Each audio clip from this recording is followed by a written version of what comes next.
Okay, we'll go ahead and get started.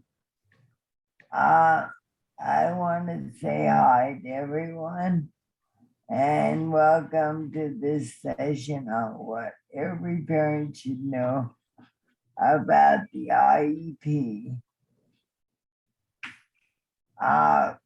First of all, I want to acknowledge Melanie David from the University Center for Excellence in Developmental Disabilities, and she will be helping me in the background. She puts a lot of really good links for people to access in the chat box. These sessions have been put together by what is known as the Nebraska Disability Advocates, and this group includes representatives from 22 organizations in Nebraska.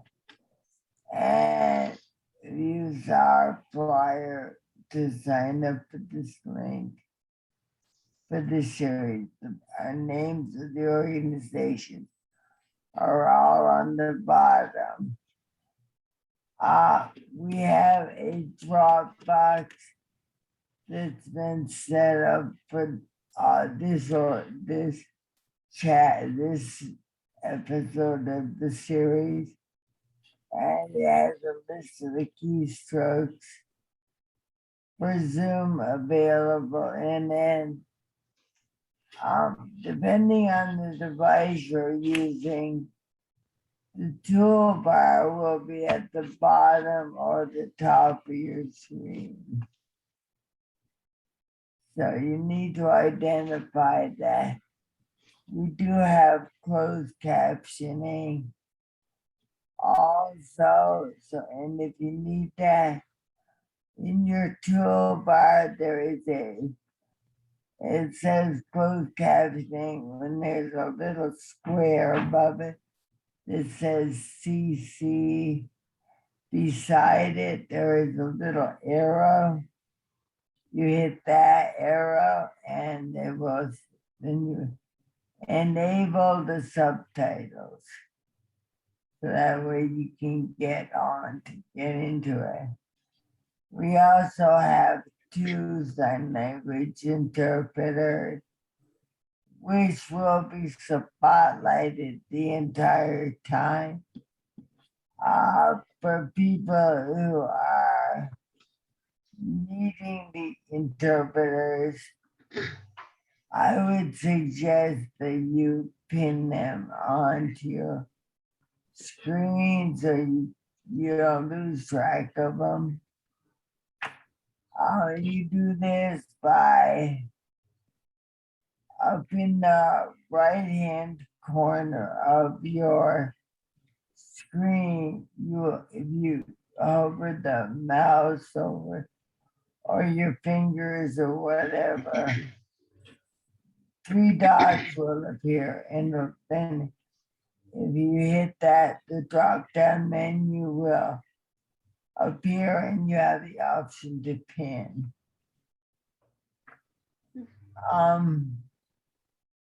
Do you have any questions for the presenters? Please use the Q&A button on your toolbar, and we'll just use the chat feature to have other questions, have other conversations.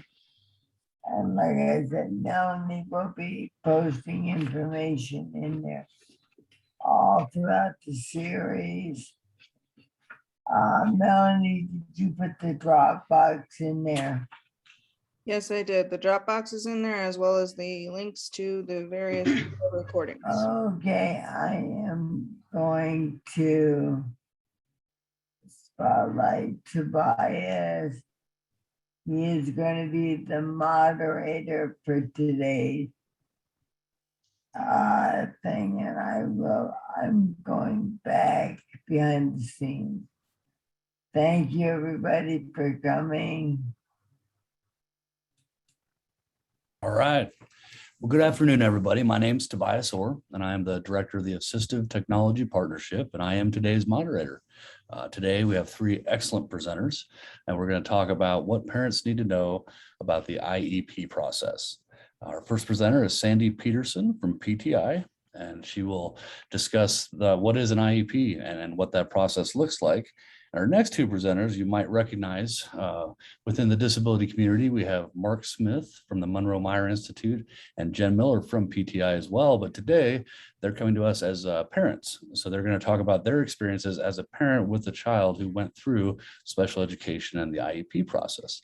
So any questions, as Kathy said, please put them in the Q&A and I'll keep an eye on them. And then at the end, we should have some time. We'll answer any questions that come up. And so I will turn it over to Sandy Peterson and let her do her part of the presentation. Thank you, Sandy. Great, thanks. Thanks, Tobias. And we really do appreciate your attendance today. It's a topic that is so important to all of us to be able to understand the IEP process and how things really do work in the state of Nebraska. Melanie, do you put up my slides or do I, or? I believe you were going to be sharing yours. Okay.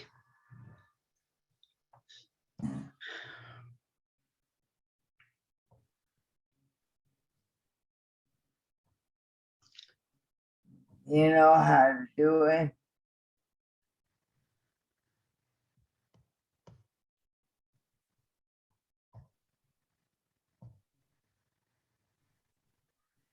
Well, that's not it. Too many windows open, Sandy. I just had one, honest. Shoot. Click the PowerPoint icon there to the right. Nope, one left. There we go. And then make it full screen. Or just start the slideshow. You should be okay.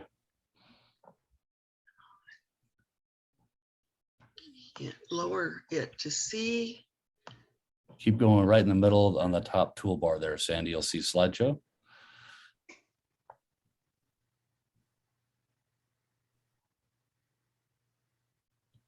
Right next to, right now animations is highlighted. So Right next to it.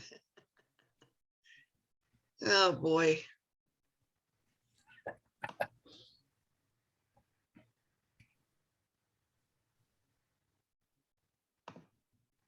where's your arrow at, Sandy? I don't see it. Where's your cursor? There it is. So go left a little bit and then up. And you'll see slideshow right in the middle towards the top. The animation pane. Right next to it, right next to animations. Right beside the animation. Just above animation pane.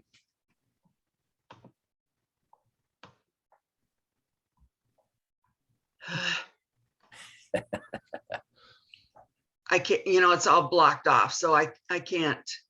Now go take your cursor and go see where it says animations and it's highlighted. Go up a little bit more. Up a little more with your cursor. Go towards the top and click on the word slideshow. You see it straight above your cursor, about 3/4 of an inch. Tobias, you could also do it from the bottom of her PowerPoint screen if her top half is. There it is. Things went away. There you go. And then from the beginning on the far left Yes. side, there you go. Sorry we about go. that, folks. Everything was blocked off with words and stuff. I don't know. But anyway, as I was saying, it's important for everyone to understand the process of the IEP and how it works. Because if you don't, you can't be a real participant. And what we do know is that we want everyone who attends those meetings to be able to participate in the best ways that we know how. So, all right, now I'm trying to move the slides in, it won't.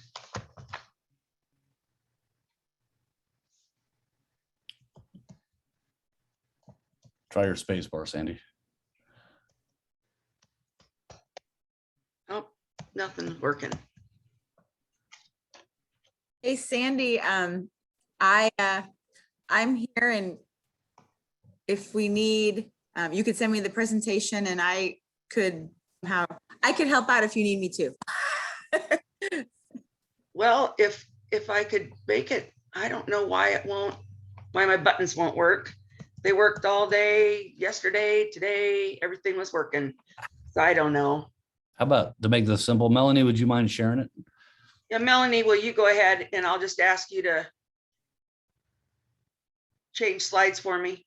Let me pull it up. Okay, I apologize.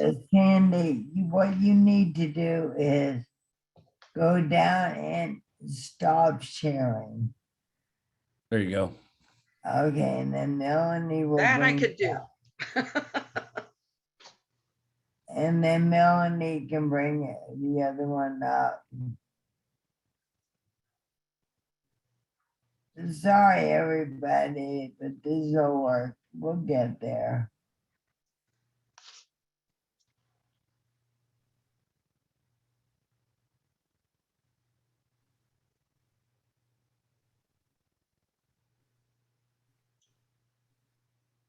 Awesome. So next slide would be a slide that talks about where this actually, the information that we're sharing today is from. And the originator of the information is certainly the federal government and the Nebraska Department of Education. So IDEA Part B is school age.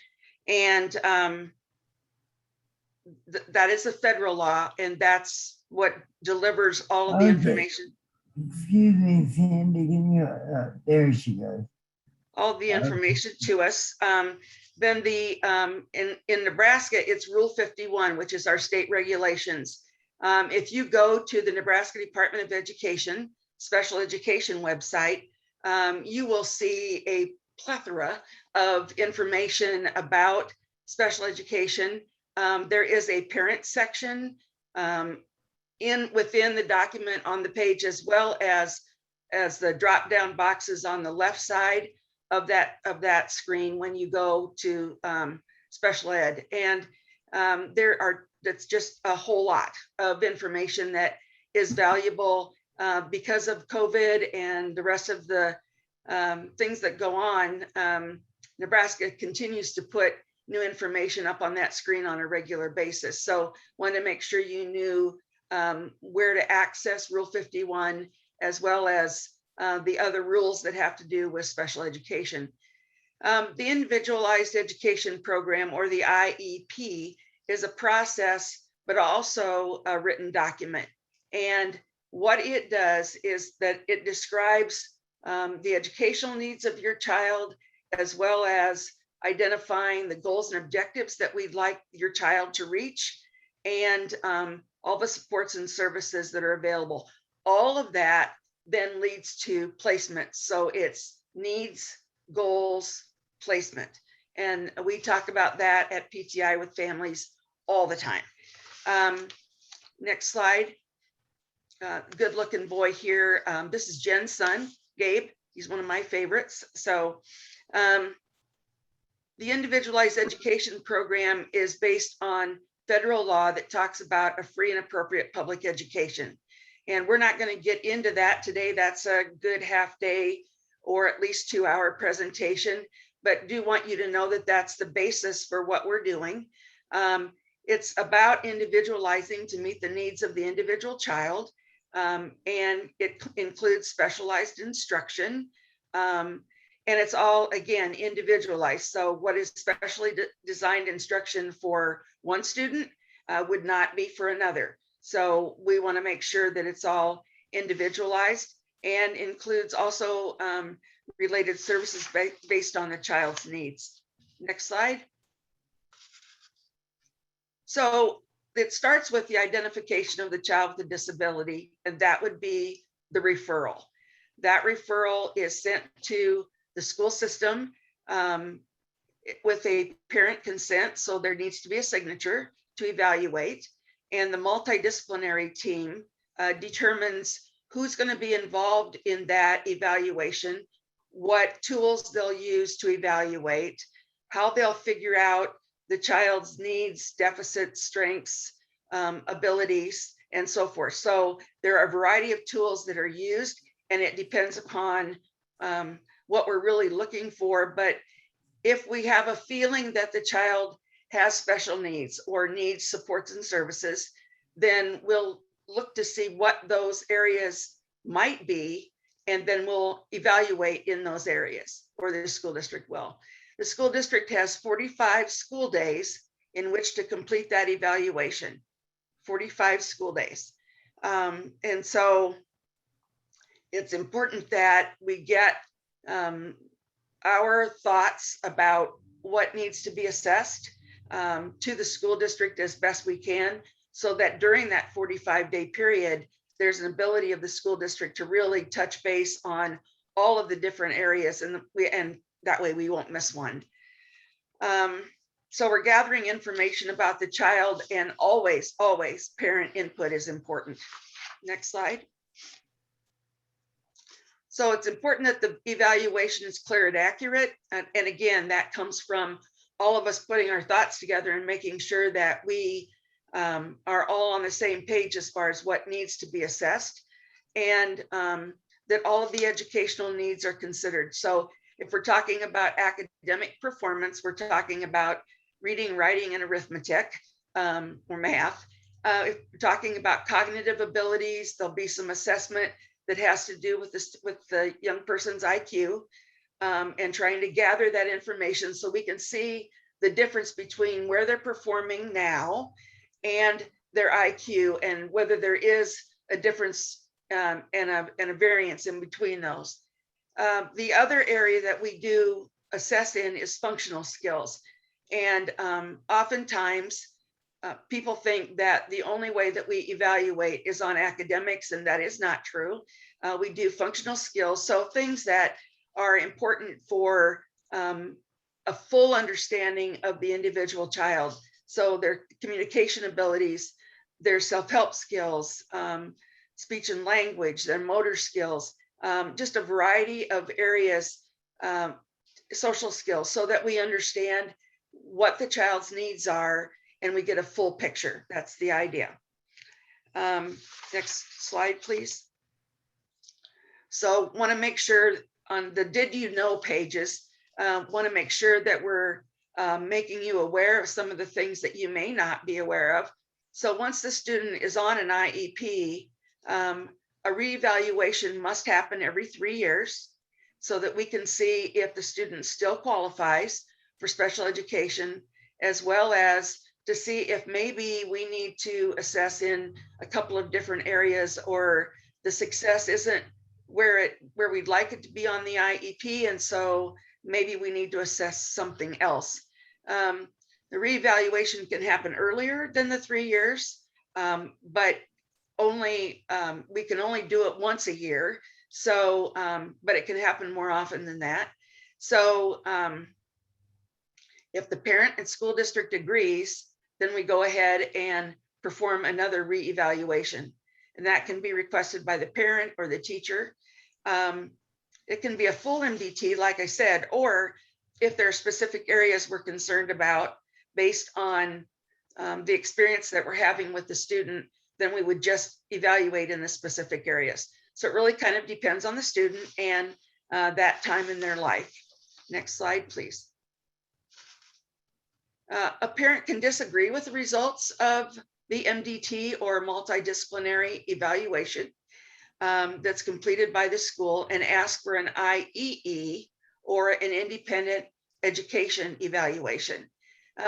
That IEE is done by someone outside of the school district, and typically the school district will give the family a list of folks that they would pay for to be able to have the IEE completed, and parents will contact those individuals or someone on that list to go ahead and do the IEE or complete that evaluation. It really is a second opinion, or just another way of looking at the student. Again, the school district is required to look at that evaluation and be able to see what they're also saying about the student. Does not necessarily require that the school district use that information. So there is, kind of a sidelight to that, but it's important that if we're disagreeing with the evaluation, that we actually use the IEE process. Next slide, please. And then finally, did you know that, and go back one, please. There you go. Did you know that upon request, the school can either say yes to that IEE or no? And if they decline the IEE or deny that process, then there is a hearing process that has to be initiated by the school district so that they can show that their own evaluation is appropriate for the student. We don't see that a lot in Nebraska, but we do see it. So it is an option, and the school district can step forward with that hearing process. We also know that families have evaluations completed on their children on their own time with their own money. Sometimes it's a physician, sometimes it's a psychiatrist, sometimes it's the therapist, an occupational or physical therapist that doesn't belong to the school district, someone else who may do an evaluation. Those can also be considered by the school district. They don't need that information, doesn't have to be used and isn't weighted the same, but I will tell you that it can be and would be considered by the school district. Next slide, please. So we're determining, it's a determination that's made on the child's eligibility and for special ed and related services. So we'll go on to the next slide, please. There are 13 eligibility categories in Nebraska for special education. And I would tell you that if you're interested in looking at what these categories state or how your verification is determined on these categories, to look at the NDE verification guideline technical assistance document at the bottom of this page would be the most appropriate way to determine that. If you have specific questions, always asking your school district for more information or to share with you some of the information that they have would be of value. And certainly we at PTI would be happy to talk through individual verification categories with you should you want us to do that. Next slide, please. So after the eligibility is determined, so we've had an MDT meeting. The team has decided that the young person does verify in a category in Nebraska. The IEP team must meet to develop an IEP within 30 days of that determination. And oftentimes in Nebraska, matter of fact, most of the time in Nebraska, we will have an MDT meeting, talk about the verification, and then move directly into the development of an IEP meeting. Just remember that you don't have to do that, that you could request that the meeting stop at the end of the MDT meeting, and you have the opportunity to really kind of absorb what was said and review the information from the MDT before we move forward into developing an IEP based on that information. So in the IEP, we're going to develop goals and objectives, and we're going to determine appropriate supports and services, instruction, and then placement for your student. Next slide, please. The required IEP team members are listed here, and if they should be listed on your invitation to attend the IEP, and should be listed by name so that you have some idea of who these people are that represent the different categories.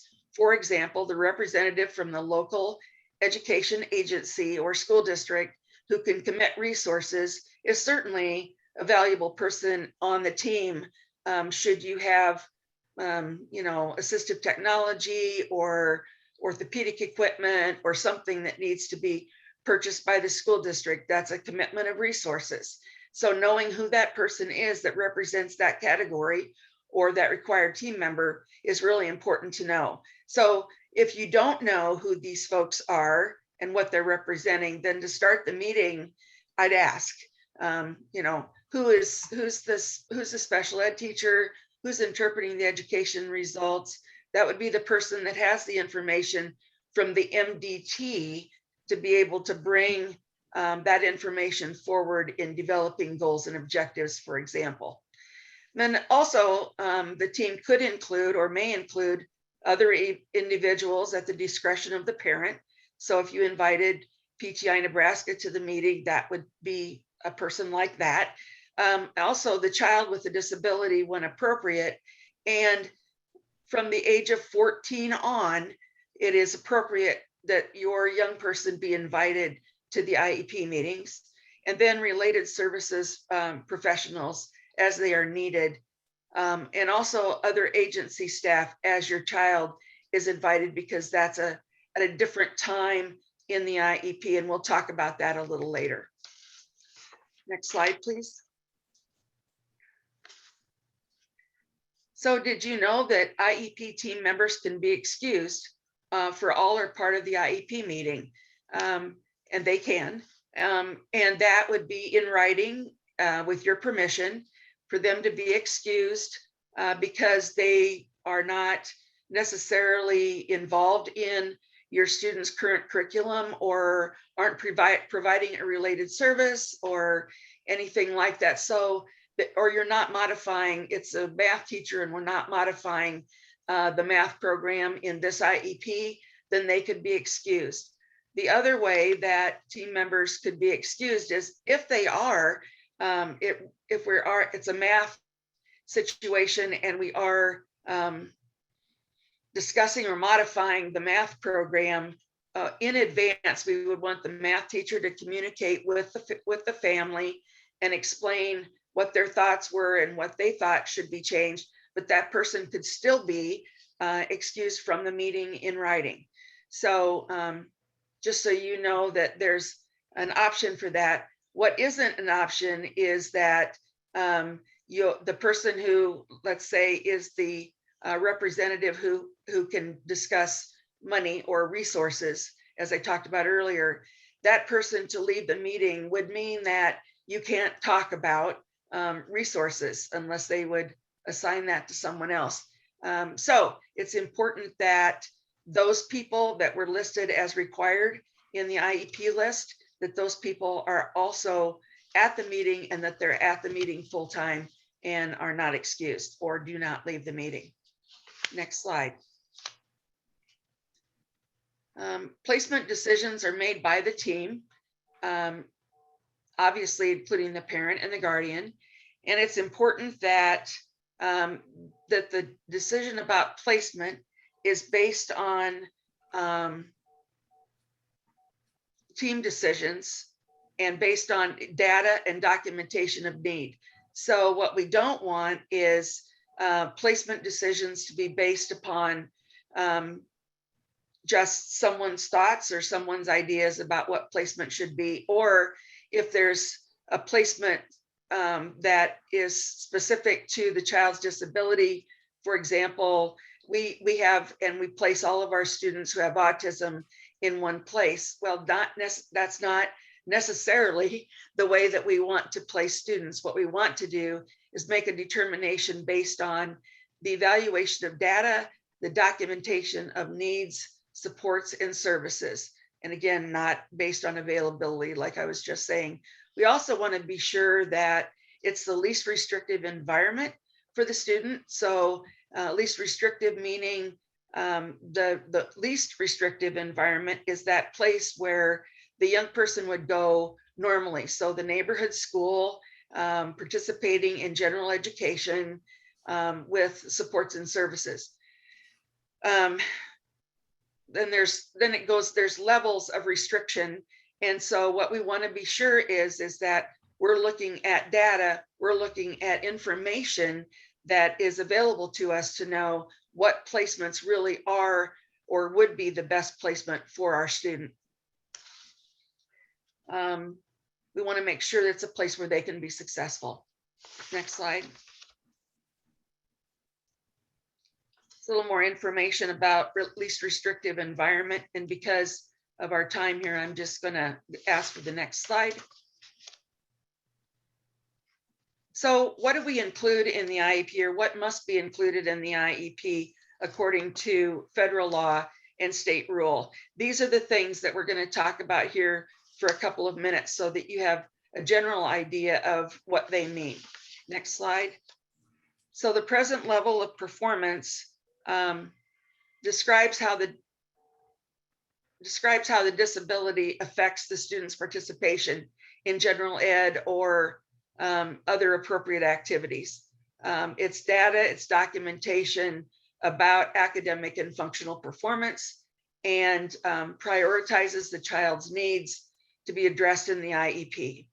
A lot of the information from present levels of performance comes from the MDT, that multidisciplinary team report, as well as assessments that are done when the child is 14 and older for age-appropriate assessments for transition. So there's a lot of information in present level of performance that leads to the development of our goals and objectives. Next slide. The measurable goals and objectives, measurable, just, you know, huge word, really important in that if it isn't measurable, that whole data and documentation that I've been talking about can't be found. So it's important that all of the goals that are written are measurable and documented so that we can see where the student is beginning. So what is the baseline? Where do they start? If we're asking that the student participate in something and we measure that by they will complete 4 out of 5 opportunities. If they're starting at 0 out of 5, we need to know that so that we can see progress as time moves along. We want to address the students' areas of need and deficit. When we're writing our goals, we want to describe the IEP, what the IEP team wants the student to accomplish in the 12 months, because IEPs are reviewed annually every 12 months. We provide what's provided to the student and is it working? If it isn't working, then why not? So we want to particularly ask the questions of what knowledge and skills does the student need to learn based on those present levels of performance, and what does the student need to do? So how will they learn that? How will they participate and learn that, whether that be in the general education curriculum or special education? Next slide, please. Measurable annual goals are specific, measurable, and able to be monitored or observed. So if the outcomes are not being met, as I said previously, then it's important that we figure out why they aren't being met. Is it the instruction? Is it the supports or services that the student's receiving? Or is it the placement? Is that placement not appropriate for the opportunities for this young person to be successful and to learn? We also want to make sure that in the IEP that if it's possible to have short-term or objectives or benchmarks, because they kind of break the goals into smaller parts so that parents can understand the goal and how it will work for their student as they try to learn a specific skill. Next slide, please. On most of the IEPs in the state, the forms that are used, at the bottom of the goals and objectives page, there's a listing of how progress will be determined or how you'll be notified as a parent what the progress is.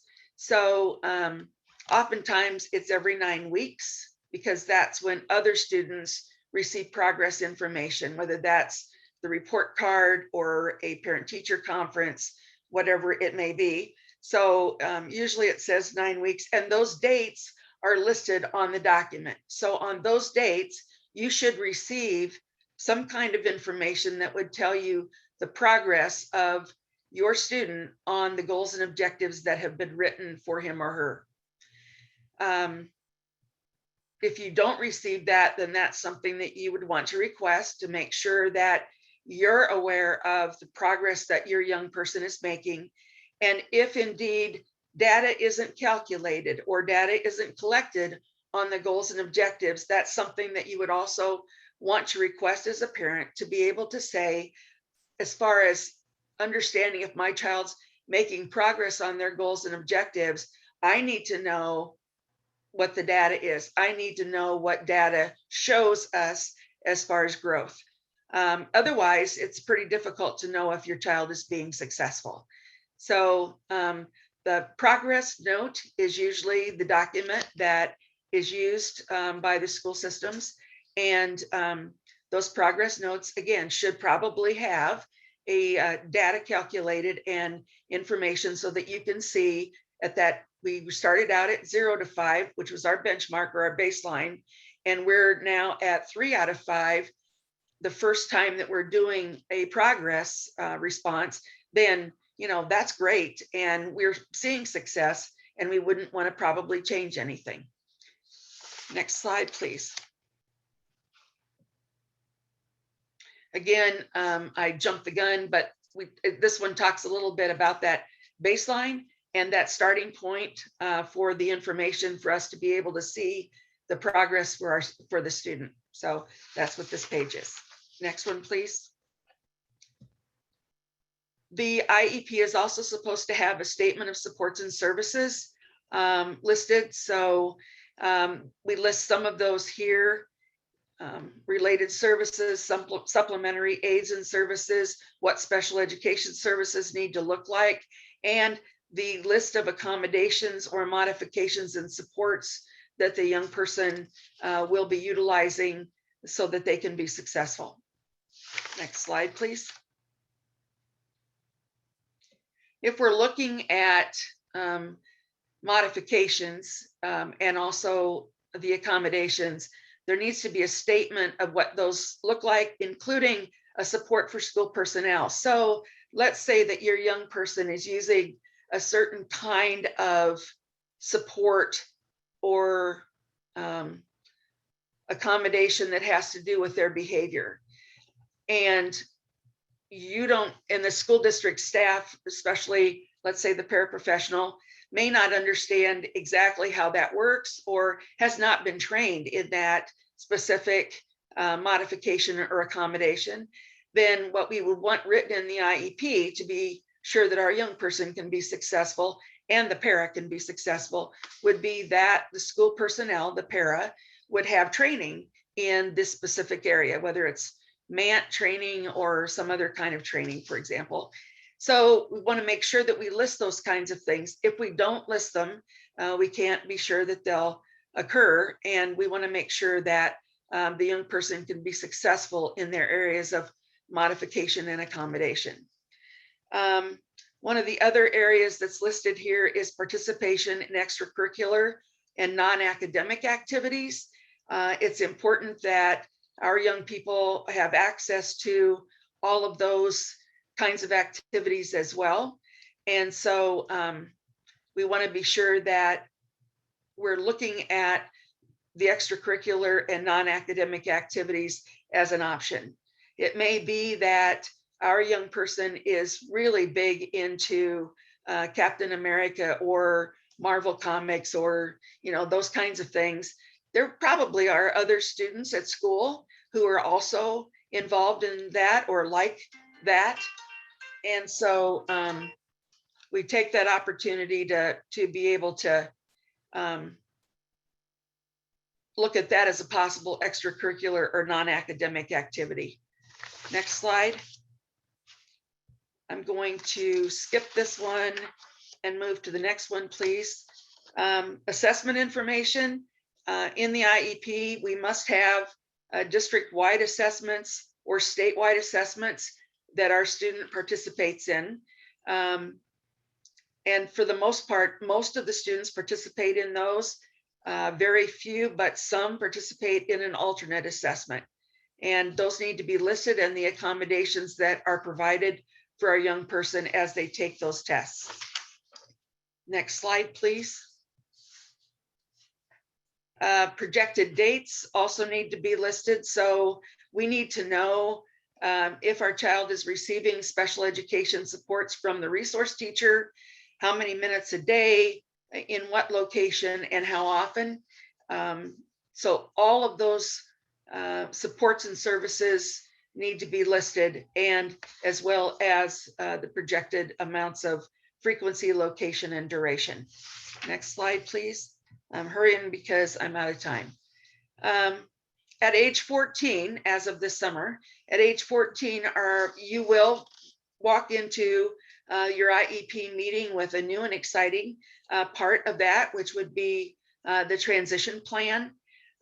Transition plan is a half day, if not longer, training that we do to help families understand what the transition plan is and how it's supposed to work.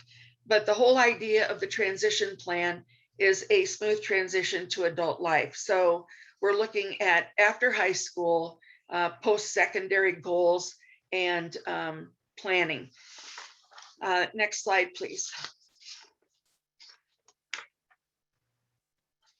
And finally, the extended school year. Typically what happens is that this is kind of branched over, and we don't talk about it much, but we do want to. Every student on an IEP must be considered for ESY, or extended school year. And how that's provided is dependent upon the student and what their needs are. But the whole idea is that we don't want the student to have less recoupment or regression in their critical skills. It's important that they maintain current skill level, and it's important that the student has access to extended school year services. That may be summer, that may be during Christmas break, it may be at other times where there are breaks during the school year. It is no cost to the parent, and transportation can be provided. I'm gonna, let's see. The next slide, let's go to the next one. As far as what else must be considered. And I wanted to quickly say that this is on a page called Special Considerations on the IEP document. And we talk about language needs, Braille, communication, assistive technology, and behavior. And again, oftentimes this is not discussed thoroughly.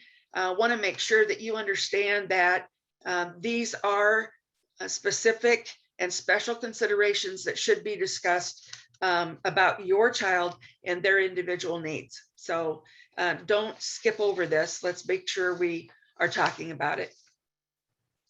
Next slide. This slide also talks about other things like hearing aids checks and adapted physical education, assistive technology again. Next slide. This slide also lists other possible services that are available to your student and need to be, if it's not listed in the IEP, if it isn't written somewhere in the document, you can't count on it happening. So make sure that if there are specific areas that you feel your child needs to have, that be involved in or have special services provided, that it's listed in the IEP document. Next slide, please. What you will see if you look at this PowerPoint, there are probably 6 to 8 pages of important tips for parents. I'm out of time and don't have time to run through these, but I do want you to know that they're here and they're available for you, so that you can go through and really take a good hard look at what's available and what we suggest at PTI as far as tips for parents as they're working through their IEP. Sorry about running over, guys. Oh, thank you, Sandy. That is a lot of information, and I encourage everyone out there to go to the Dropbox and grab Sandy's PowerPoint because it is full of great information. I was asking a lot of her to cover this big of a topic in such a short time, so we appreciate it, Sandy. So I'm going to turn it over to Mark Smith, and he's going to tell us about his experience. So take it away, Mark. Oh, good afternoon, everybody. Again, I'm Mark Smith. As Tobias mentioned, I work at the University of Nebraska Medical Center, Monroe Meyer Institute. Many of you, I'm sure, are familiar with MMI as the University Center for Excellence in Developmental Disabilities for the state of Nebraska. I've been here for a while, but I'm really not going to get too far down that rabbit hole. I have probably my shortest PowerPoint ever to share with you, but we'll get into that in just a minute. As a professional, I talk about a professional dad in that my background is school psychology in terms of my academic background. I've worked as a school psychologist. I've also worked as what might be seen as like an ABA therapist in different venues. And that was my career. And in fact, I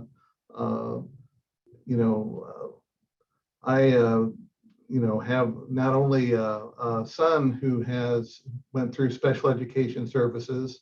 That's Sean. That's kind of the end of my PowerPoints right there. It's just like I get to show off my son. I've been told that he gets his looks from his mom, but don't believe it. In any case, but I'm also the sibling to, I have a younger sibling who also has intellectual and developmental disabilities. A little bit about Sean. I'm going to try and go quick here so we can get to some of the more pertinent issues. Sean likes church. He likes walking his dogs. He likes work. He likes girls a lot. He likes, his friends. He likes to go out to eat. He likes girls. Did I mention that he likes girls? You take all of that, and then on the end of that, you can say, yes, and he has Down syndrome, and he has intellectual and developmental challenges, and he has some healthcare challenges. And so I say all of that just from the perspective of his mom and I have always looked at, the best thing we can do in terms of supporting Sean in his development and in his life is to give him opportunities to be as included and having as much access as possible to others without disabilities or with disabilities, depending on what his choices are. We started working with Sean on making choices in his life when he was 4. We wanted to get a head start. And I can tell you at this point in his life, he's a young adult, and this man can make a decision, and he makes his choices. But to talk a little bit about my experience in terms of his growth and development, you can see what a cute little guy he was when he was little, and he's still a really handsome man. And I'm blessed. He's probably taught me more than anybody that I've had in my life. I do want to say real quickly before I really jump in that it's a real privilege to get to, and a treat to get to present with Tobias, Sandy, and Jen. They're all you might say partners in crime. Let's not say that. Let's say they're esteemed colleagues and friends, and we'll just leave it at that. Sean was born in 1989. I had been working for a number of years in schools and other mental health and disability based programs in my day job. I helped in raising my younger sister, but my younger sister was the responsibility of my parents, and I was there to support them, as were my other brothers and sisters. And of course, in that role, I sat on the side of the table with the other professionals, and that's not a bad thing. It's just that was my role. I completed some testing for an MDT, a multidisciplinary assessment, and was there to explain my findings and to be a participant. I was not there as a person representing the lived experience of of having a family member with disabilities or identifying as a person with a disability. So that when Sean came along, of course, Nebraska's had services all the way to birth, special education services for many years. And I was aware of that. And so there was a teacher at our house within a matter of days of him coming home. And of course, we started through the process. I was familiar with the process. And I have to say that I suffered a little, the word would be hubris. That would mean I thought I knew more than I actually knew, in terms of being in the role of being on the other side of the table. And it was a rude awakening, to say the least. You know, my belief was that, well, I know about IEPs, I know about the law, I know, I've studied this stuff, I've been in meetings, I've been in many meetings. And it was a rude awakening, because it really was a change. There were real differences when I was talking about my child and setting up the IEP for my child. This was right on the cusp, I might add, of when our current service system for very young children was coming into play, where we had individualized family service plans. And that's a different discussion completely. We started out with an individualized education plan and a teacher. We very quickly, because we were pretty opinionated parents, his mother and I, asked to be included in the new pilot project that had individualized family service plans, because that gave us a services coordinator, and it also gave us family related goals, which we were advocating for my son. But in any case, I can't underemphasize that it really is a different ballgame when it's your kid. And that, and I do have to say as well, was totally sold on the new program for infants and toddlers with disabilities, and I still work in it as part of my work here at Monroe Myers. So in any case, my experience started off with having minor disagreements. I've never been really in a significant, I guess, adversarial situation with educational staff. We've had our disagreements, but we, always tried to agree to disagree and then to work through it. It helped that I actually knew a lot of people in the educational system. When my son was born and I was confronted with, I don't think I know enough to really navigate this process. The first thing I did was reach out to other parents, and I reached out to other professionals and folks in higher ed that I was acquainted with. I was fortunate in that I had those kinds of connections and started getting information on ways that I could navigate this system from the other side of the table, and to try and do best by my son in terms of the priorities we had for him, in terms of him having choices in his life, in terms of him having access to the places that he wanted to go and do the things that he wanted to do, even within the context of him being very young at the time and having Down syndrome. We still believe that. I don't think it's ever failed us.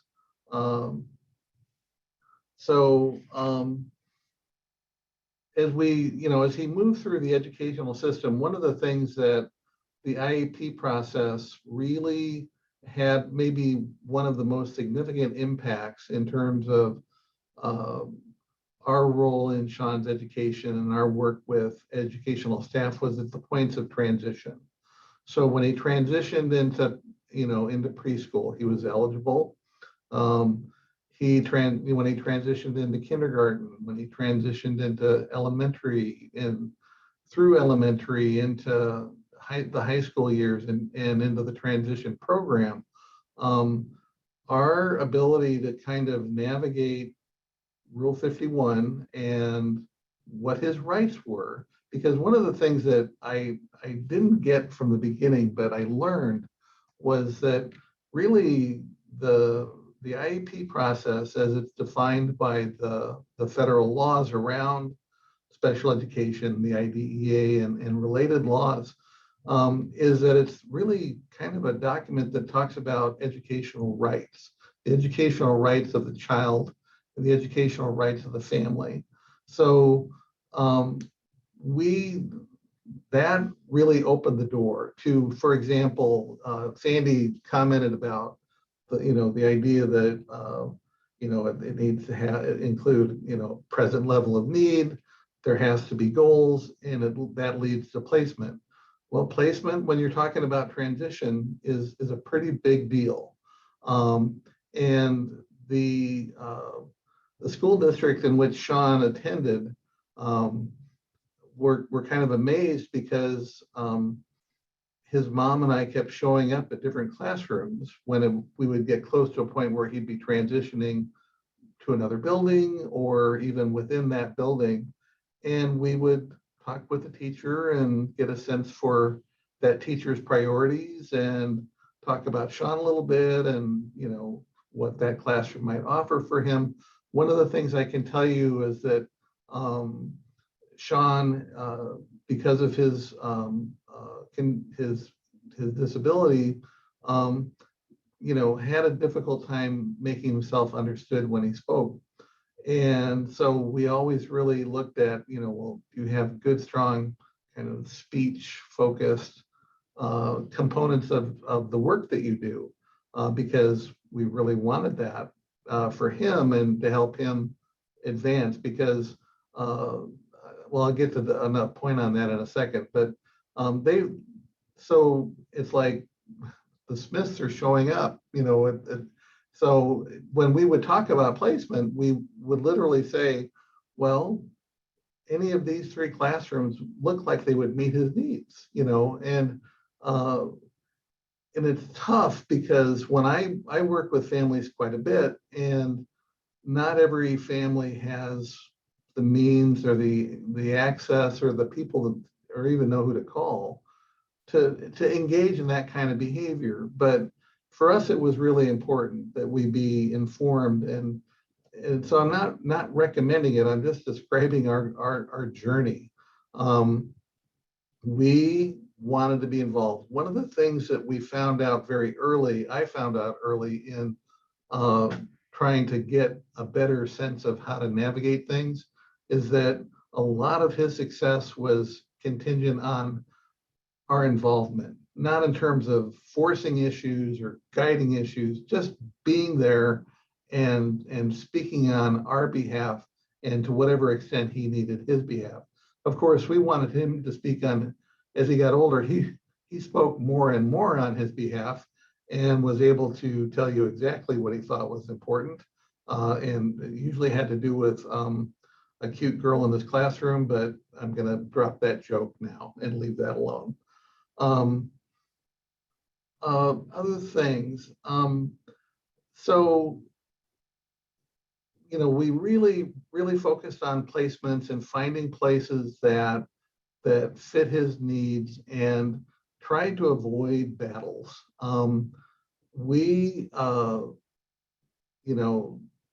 A lot of times people look at the IEP process as being fairly acrimonious. And it's like, but wait a second, we're all in the room for the same reason. And that's to ensure that there's an individualized plan that emerges from our conversations that meet this child's needs. So if people are, negotiating in good faith, we're going to get there.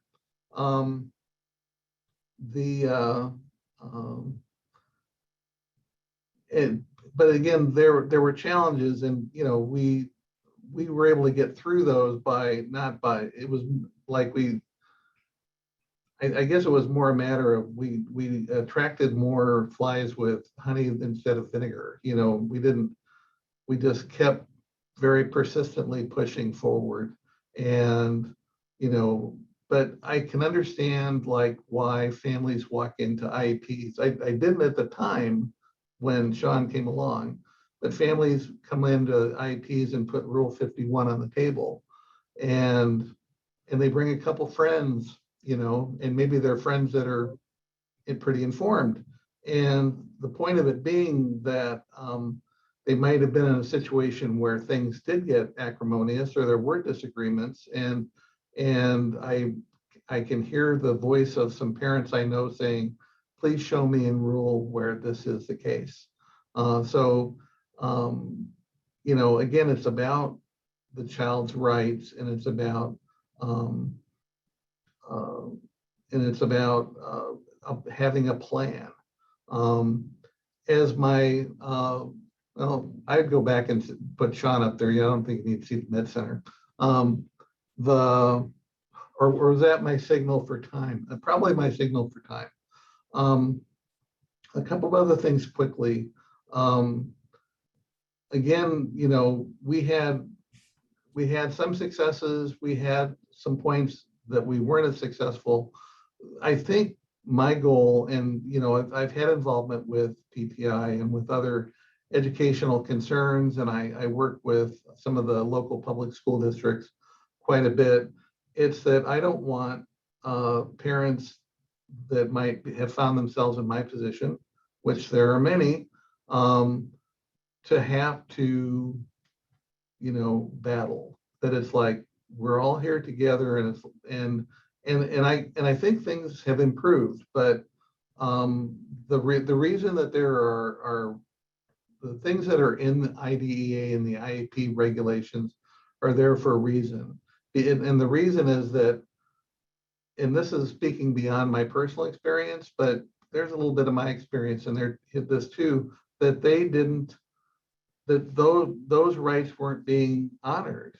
And so as we talk about things like national reauthorization of the Individual with Disabilities Education Act, we really fight to keep things like access to a free, appropriate public education as a right for children who have disabilities in the law, because we know that there are children who deserve a free, appropriate public education and haven't gotten one.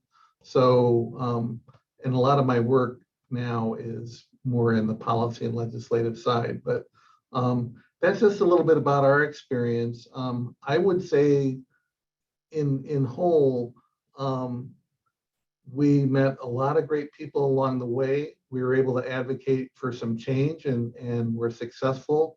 I hope that, you know, I can look back on this and say we did the best we could, and we won a few of them. As far as Sean's education, he certainly emerged. The one thing I want to share is that one thing he taught me is that I never say the word never when it comes to this young man. And he has, I'd say, you know, moderate to significant intellectual issues, but he is always learning.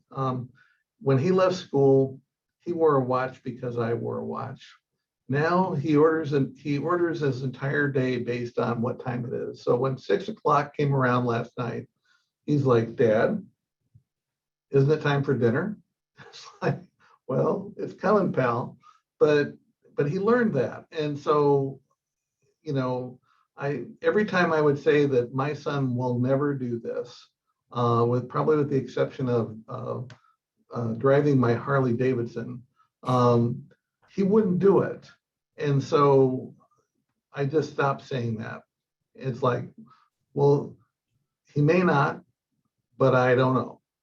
And then he surprises us all the time. So I apologize for meandering a little bit, but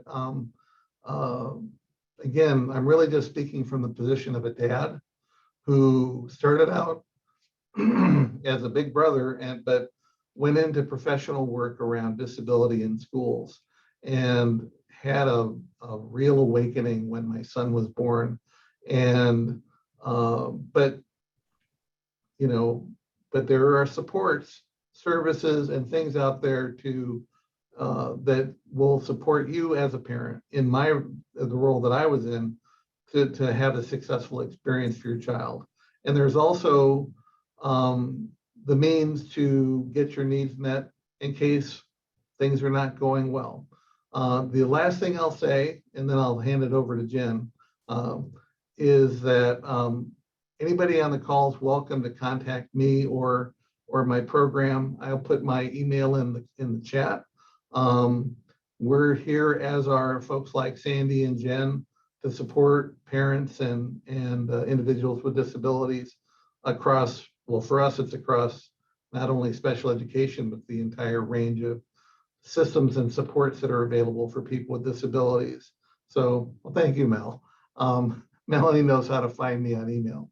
But I would welcome your emails if you have questions, or if in some way, shape, or form you think we can support you, because if we can, we would like to do that. With that, I'll pass it to Jen. Thanks, Mark. Hi, everybody. I'm Jen. I work at PTI Nebraska with the wonderful Sandy, and but I've got my parent hat on today and just wanted to quickly, I have like an hour, right, everybody? Just kidding. Gonna quickly tell you a little bit about my experience. So I have 3 awesome kiddos. My oldest is 18, his name is Gabe, and you saw a picture of him in Sandy's presentation. He has multiple disabilities. He has a rare genetic disorder that has caused global developmental delays in all areas. So everything's pretty severe: intellectual disability, speech impairment. He's nonverbal. He has 0 words, but he has the best woo sound you could ever imagine. Severe learning disability, sensory issues, and he also has epilepsy and autism. So he's profoundly affected by his disorders, and it is challenging and it is wonderful. He is a joy. I laugh, I cry, I celebrate, I grieve. We got it all. And he is truly amazing. And so what I did is, I guess first I want to acknowledge that Sandy's presentation was great. Please go through it again, jot some notes down, some questions, go through those tips at the end because it's good information. But you're going to see that there's a lot of pieces to the IEP. You saw the presentation and you'll go over it again. So many important pieces. So what I like to offer up, and something that was good for my experience, is go ahead and prioritize your top pieces. Tell your team what is important to you. For me, that was my son's safety, and then communication. Anything and everything communication. We want to work on his functional communication. So, you know, speech path teachers, paras, I need us all making sure we're focusing on safety and communication. But then guess what? The school has like 18 other pieces to the IEP that they're also going to be focusing on. And it's just amazing. So go ahead and share that with your teams. I think being open and honest is a great thing.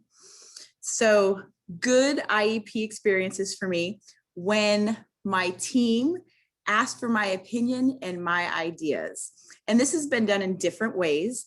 One year they gave me kind of an IEP meeting questionnaire beforehand. And I get it, everybody. Some of you might be like, no, I don't want any more paperwork. Me, I was like, yes, give me the paperwork. Any way that I can help you know what I'm thinking, my concerns, my ideas, I'm going to let you know. I could write them a novel, and they don't want a novel, but I'll fill out the questionnaire. Using keywords is important to me. So I will tell parents to use these words when they're advocating. And I love it when professionals use these words. And so I will encourage professionals to use these words when I do trainings for teachers or incoming teachers. Words like Let's brainstorm.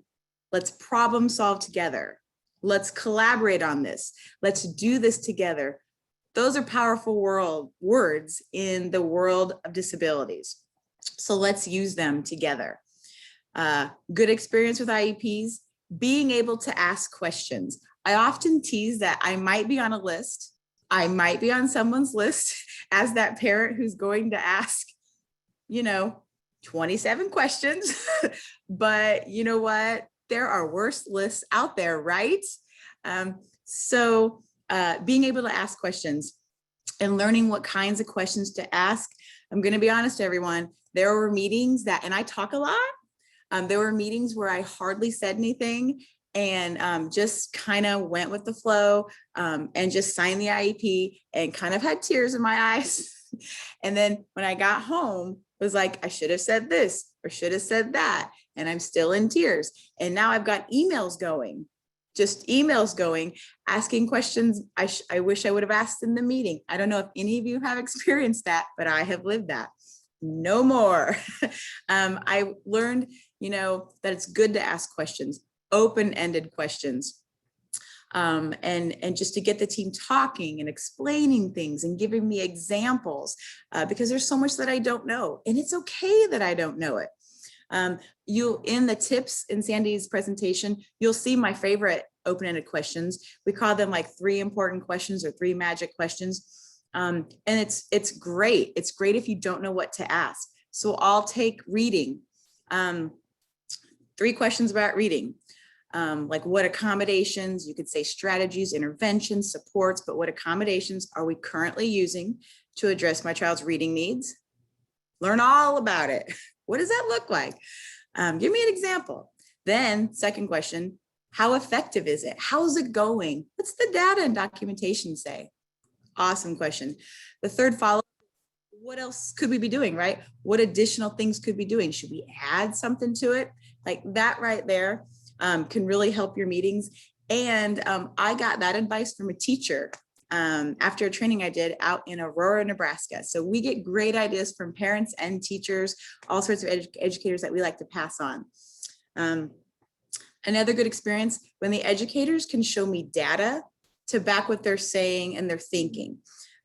So we tell parents to ask for data and documentation used in the decision-making process. So I always tell professionals, please bring and share the data and documentation that's being used to make this determination, so we can discuss it and figure out, the whys behind it. So don't be afraid to ask for the data and documentation. That's what we base decisions off of. I always say we don't base it off our gut feelings, right? Because we as parents might have different gut feelings than educators. So we got to go to what the data and documentation says. Great IEP experience for me is when the teachers were able to show empathy. And this happens all the time, which is a wonderful thing. But empathy is so important.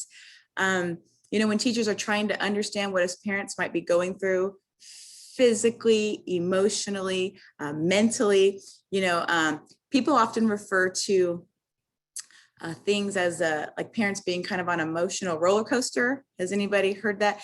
Mine is a Ferris wheel, which suits my son because he loves Ferris wheels and he has autism. He loves to spin things. So Ferris wheel works for us. But why I like the Ferris wheel analogy for me is that, so we're going up. And this is good stuff. We're having success. My son's doing great. He had a great day. He did his schedule. He did some activities, no issues. But then guess what? The Ferris wheel, it's going to come down. And yeah, this is some challenges that we're having at home, at school. Maybe there's some behaviors. Things didn't go the right way. And so here's why I like the Ferris wheel, everybody. So yeah, it can be tough. And as parents, you can acknowledge the tough stuff. You can acknowledge it when they're 4, 8, 12, 16. This is not like a one-time grieving thing. Like you might revisit, missed milestones might cause you to feel a certain way. Something that happened at school or home. So here's the Ferris wheel. Darn it, those challenges. Ooh, but guess what? The Ferris wheel doesn't stop. It keeps going on back up because you know what? Good stuff is there. So, wow. we got through the tough and we're going right back up, and there's successes and the good stuff. Let's focus on that. So I really like that Ferris wheel. And I tell parents that it's okay if you're on a Ferris wheel. Explain that Ferris wheel to the school. Another thing is perspectives. I am a big 8 heads is better than 1. And so I have had great experiences when my son's team is like, okay, we really need to talk about this and let's get all the different perspectives. People bring different ideas. People have different perceptions of how things are supposed to look and work, how your child might react. I mean, we need to hear it. We really do. And we need to listen. We need to be open to different suggestions. I know you guys, it would be awesome if you could get from A to B in a straight line, but I got to tell you, there's a lot of times that getting from A to B was like zigzag, off here, bring it back in, oh, down here, bring it back in, and then we get to B. And it's going to happen and it's okay. But that great experience was everybody acknowledging that, but still knowing that we're still moving in the same direction. We're still focusing on the same goals. We're still trying to do it together, but it could look differently than you thought. Because remember all those pieces to the IEP, and we're trying to kind of fit them all together. So I like to say, be brave and have positive conversations. Share your concerns, your fears, your goals in a non-threatening way. And then please ask your educators to share their concerns, fears, and goals in a non-threatening way. That's just good stuff. I can't express, how good the different sharing and perspectives and talking and ideas that we've had for my son. So those have been great experiences with the IEP. Another great experience has been inclusion. How my son's been included in activities and classes at the level that he can participate in. So I told you he has the severe intellectual disability and learning disability. So he is 18. I still can't believe he's 18. That's just amazing to me. So he will function at the level of like a preschooler, anywhere from 12 months to maybe 48 months. Although there are some skills that his team and I are like, that could be a kindergarten skill. Like, we're moving up to 5, 6, 7-year-old, which is really exciting. But inclusion, I have to say, in elementary and middle, he was in a separate class for students with disabilities for music and PE, and that's all I knew. So then when we got to high school, they were like, oh no, he's going to be in regular education, PE and music with supports, and there'll be para teacher. There's going to be some student helpers. And I got to tell you, I was scared. It blew my mind. I was like, are we sure about this? And they were like, yes, mom, we're totally sure about this. And we're going to tell you how it goes. We're going to give you updates. So then he ended up being in PE and music and weightlifting, and he did some cooking activities. He attended concerts. He was a member of the unified bowling team, just great stuff. And it's because the school figured out how to include him in these type of activities at the level that he can participate at. And that's all we want, right? That's what we want. That's what we need. Our kiddos are worth it. And so that was really good experience for me that happened. Yes, I was worried, but it's been awesome. And so those have been some great things. One, I guess, last idea that I always share when I can was when my kiddo was moving from elementary to middle, his team took some videos with my permission, took some videos of how to work with him on certain activities, certain skills. And that was priceless for the new teachers, the new paras, the new administration to kind of understand my son. It was just really great. And so I like to share that's a great resource. And, if videos of how things are going for your student and how to work with your student would help, like, get that idea out there. It could be a great thing. And so I hope that was helpful. I kind of went a different route than Mark, but those are just some there's so many pieces to the IEP, people, and we know it. But those were just some really good experiences for me. I didn't do a lot of those things or ask a lot of those questions at the beginning. And I feel bad about it. And then I'm like, I did the best I could with the knowledge I had. And now I know.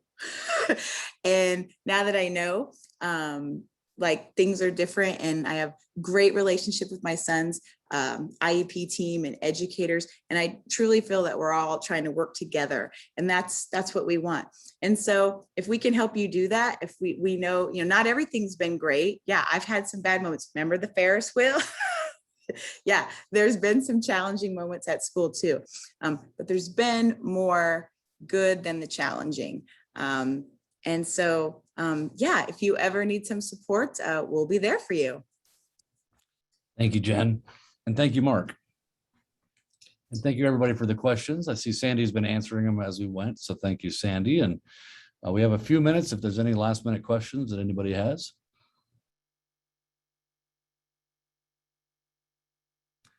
Because if not, I have one for Sandy. So Sandy, let's say I'm a parent and I have a student who's not receiving special education services, but I think there might be a disability, but I don't know. What would be the first step I would take to see if my child would qualify for special education? Okay, so there are a variety of directions I think we could take you in this one. Oftentimes when teachers find that they're struggling in the classroom with a student, that they're trying to figure out what might work better or what kinds of supports they could give. As a gen ed classroom teacher, they'll go to the student assistance team and ask that team kind of support them with this young person to try new things, to give them ideas and supports.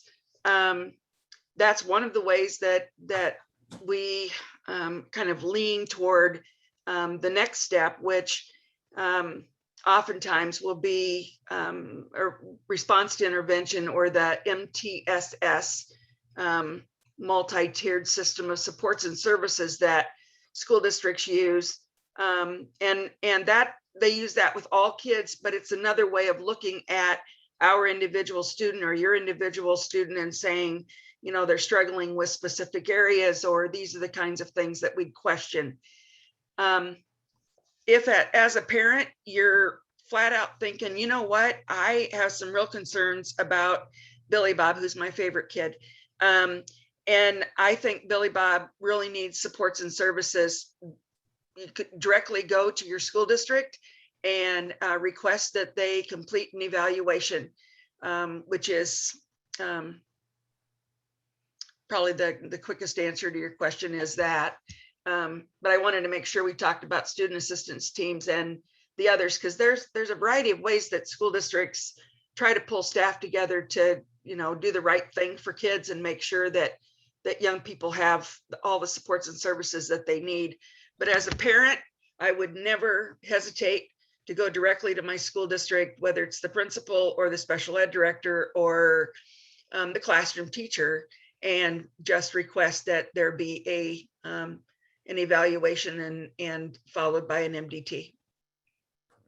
Sandy, does that request need to be in writing, or can they just pick up the phone?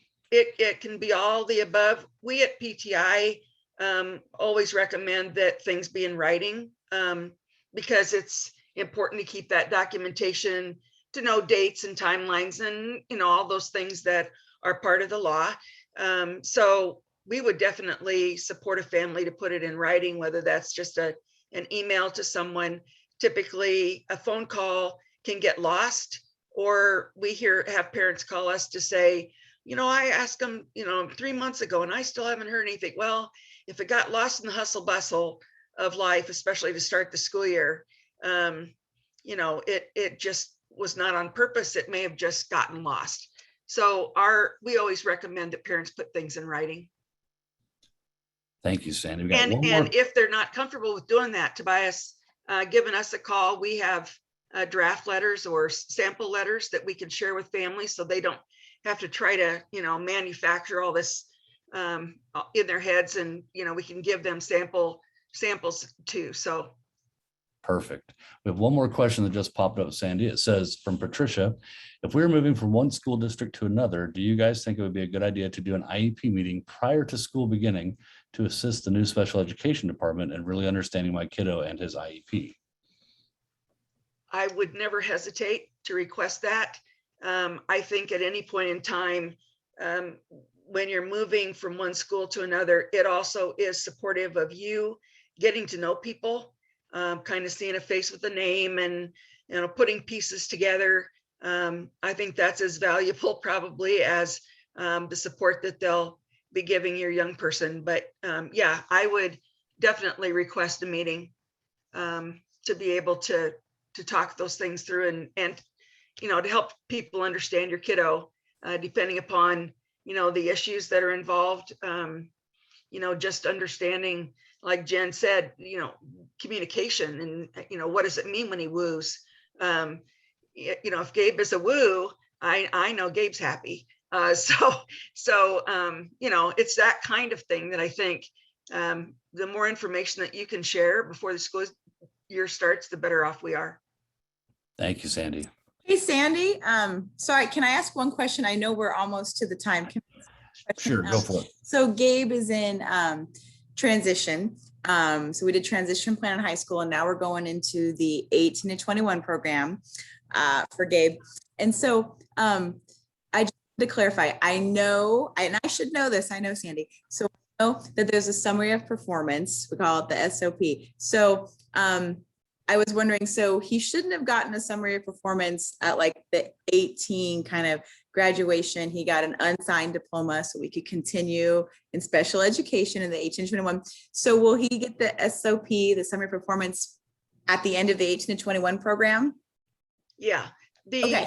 Most parents don't even know that a summary of performance is a part of special education and what they're to receive. So it's important that you know that that's coming. And when your child receives a signed regular diploma at the end of their career in education in the public schools, they will also receive a document called the summary of performance.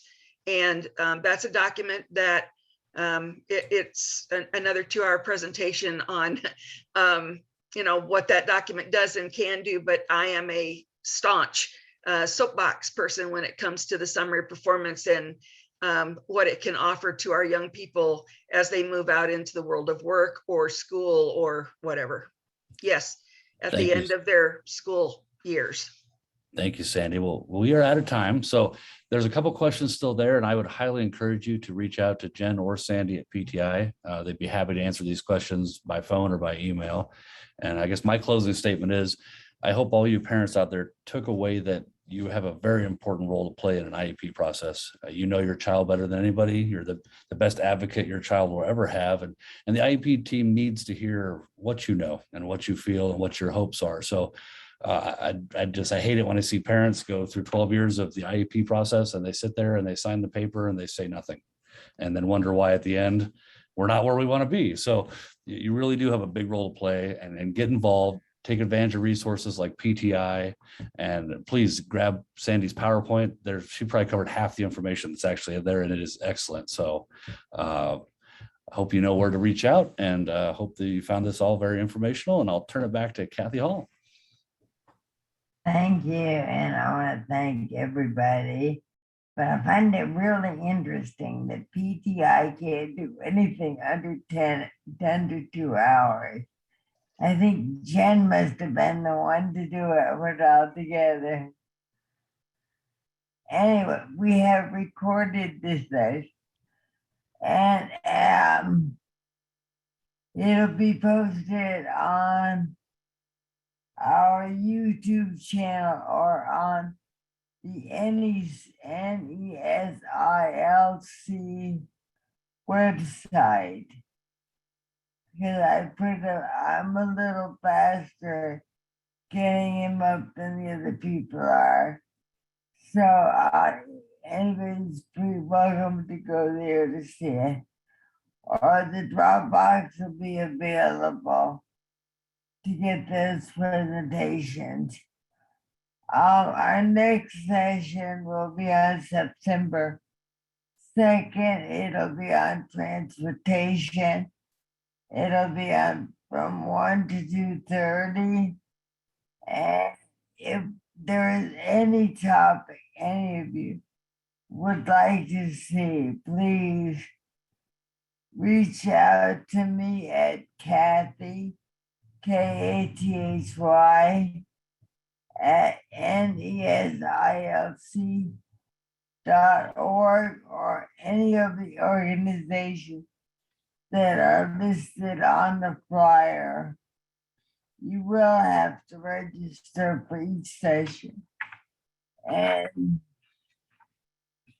since October is Disability Employment Awareness Month, we are going to be offering 3 presentations that month. So I hope people will join us. Thank you, everybody, and I really appreciate all you have done. Have a good day. Bye. Thanks, everybody.